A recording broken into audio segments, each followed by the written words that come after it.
Le lancement officiel des activités de la 7e édition du Festival international Soninké Fizo s'est tenu le vendredi 20 janvier au Centre international de conférences de Bamako. Cette 7e édition se tiendra du 22 au 26 février à Nouakchott en République islamique de Mauritanie. Le thème choisi cette année est « Écrire notre langue et en parler pour qu'elle ne disparaisse pas ». C'était sous la haute présidence du Dr Abdraman Silla, le président de l'association culturelle des Soninké du Mali, le ministre de la Culture, de l'Artisanat, du Tourisme et de l'Industrie hôtelière, Andogoli Guindo. Le lancement du Festival international Soninké Fizo Nouakchott 2023 se déroule pendant une journée toute particulière de notre histoire contemporaine. Le 20 janvier 1961, le dernier soldat de l'armée française quittait définitivement le sol malien, traduisant pour notre peuple l'affirmation de sa souveraineté nationale. Nous célébrons donc aujourd'hui la fête de l'armée malienne, la fête de tous les Maliens. La symbolique de la journée est d'autant plus forte que notre armée a recouvré la plénitude de ses attributions et de sa liberté d'action depuis le renvoi de Barkhane de notre pays. Le renforcement de ses capacités opérationnelles a permis l'intensification de la lutte contre le terrorisme et le banditisme sur toute l'étendue du territoire national.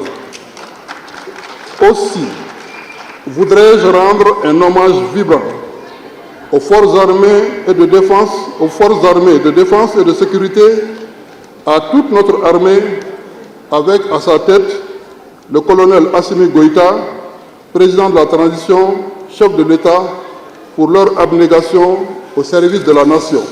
Mesdames et messieurs, l'association culturelle a compris que la culture est le creuset de la paix et de la cohésion sociale entre les peuples. Elle travaille inlassablement à la prise de conscience collective de nos valeurs socio-culturelles. Elle est consciente que la culture est l'âme du peuple, notre identité, ce qui demeure en nous lorsqu'on a tout perdu. Il faut donc l'assumer et l'afficher. Nous devons rester nous-mêmes. Les anciens premiers ministres, les membres du CNT, les anciens députés de l'Assemblée nationale et les présidents des associations sœurs comme Djinné Dougon étaient au rendez-vous. La cérémonie a commencé par le salut du drapeau national compte tenu du 20 janvier, fête de l'armée du Mali. A suivi le discours du représentant du maire de la commune 3 qui a salué cette initiative qui est le FIZO. Bienvenue à cette cérémonie.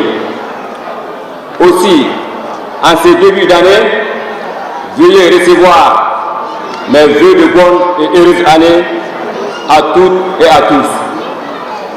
Permettez-moi de remercier l'association culturelle Soninké pour le choix porté sur notre commune. C'est sur ces quelques mots que j'ai voulu vous souhaiter la bienvenue dans notre commune. Je vous remercie. Le président de l'association culturelle des Soninké, Dr Abdraman Silla, a ajouté que Nouakchott va accueillir des festivaliers venus de nombreux pays. Il a aussi ajouté que plus de 600 personnes seront à Nouakchott. À en croire Jamil Bitar qui a souligné qu'il est fier de prendre part à ce lancement du FIZO. La particularité de cette édition, c'est que cette édition va se tenir en Mauritanie et parrainée par le président mauritanien et avec les bénédictions du président du Mali qui est le président Assimi Goïta. Et nous disons que la diversité culturelle fait de nous ce que nous sommes. Et on le dit très souvent chez nous, quand vous ignorez d'où vous venez, il vous serait très difficile d'aller où vous voulez. Donc moi j'estime aujourd'hui que cette activité culturelle qui ne fait que renforcer certainement les liens de fraternité. Et surtout, aujourd'hui, le thème retenu, c'est un thème qui est d'actualité. Et vous savez, l'indépendance première passe forcément par nos langues. Aujourd'hui, magnifier la langue soninké, moi je pense que en écrit et en parler aujourd'hui, j'estime que mieux vaut tard que jamais, il fallait le faire. Il fallait le faire et nous ne pouvons que les encourager à aller dans ça et qu'il y ait beaucoup de matériel didactique allant dans ce sens et qu'il y ait en tout cas des professionnels pour que cette langue ne disparaisse pas. Selon Ibrahim Diawara, président directeur général du groupe Stone, il a noté que le thème de cette année est salutaire car écrire sa langue est une bonne chose. Comme je dis, un peuple qui n'écrit pas son histoire est un peuple qui risque de disparaître un jour. Donc l'écriture est extrêmement importante pour nous. Ce n'est pas seulement pour les Soninké, mais pour tous les peuples africains. Pour tous les peuples africains, pour les Bambara, pour les Soninké, pour les Dogon, pour les Peuls. C'est extrêmement important que nous écrivons nous-mêmes notre histoire et qu'on ne donne pas aux autres pour le faire à notre place. Le soninké est une langue nationale et la langue nous permet d'assumer notre héritage et le transmettre à la descendance.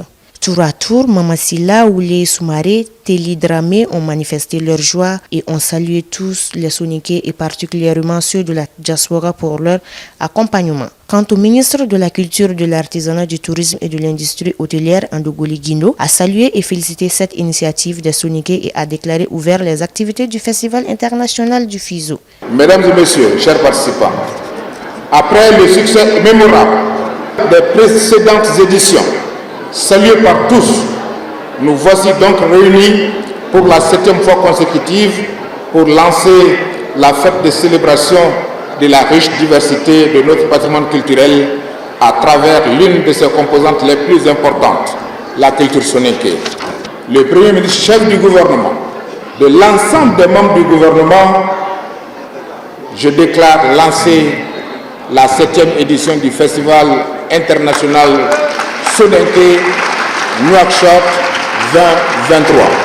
De la musique digne des soninké a magnifié cette cérémonie du lancement du Festival international des soninké.